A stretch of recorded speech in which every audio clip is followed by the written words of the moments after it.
নমস্কার, আমি পরেশ কুমার শাস্ত্রী। আজকে যে টিপসটা নিয়েছি সেটা হচ্ছে আপনার বাস্তু যদি খারাপ থাকে তাহলে আপনার কি কি মানে ফল আপনি দেখতে পাবেন। যদি আপনার বাস্তু খারাপ থাকে তাহলে আপনি দেখবেন যে আপনার ভালো কাজ বা কোনো ভালো অনুষ্ঠান করার আগে দেখছেন আপনার দুর্ঘটনা ঘটে যাচ্ছে। আপনি কোথাও কোনো কিছু করতে যাবেন, দেখবে আপনার বাধা আসবে। বাস্তু খারাপ হলে আপনার বাড়িতে অনেক লাল পিঁপড়ে দেখা দেবে। বাস্তু খারাপ হলে আপনার বাড়িতে দেখবেন চামচিকা বা চিকে পাখিগুলো এসে বাসা বেঁধে দেবে।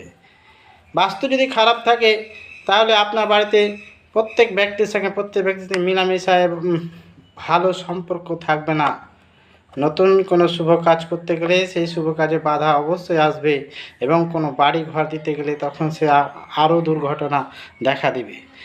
বাস্তু আপনি আগে প্রথমে ঠিক করুন, তারপরে আপনার শুভ কাজে করেন। বাস্তু যদি আপনার ঠিক থাকে তাহলে আপনি অনেক সাকসেস পাবেন। আপনার হওয়া কাজ হচ্ছে না, অনেক বড় ব্যবসা আপনার এত সুন্দর চলছিল যে হঠাৎ করে একবার কিছু নাই, একবার বিলীন হয়ে গেলো। সব কলকারখানা সব কিছু বন্ধ হয়ে যাচ্ছে, সম্পূর্ণ আপনার বাস্তুর উপরে নির্ভর করে।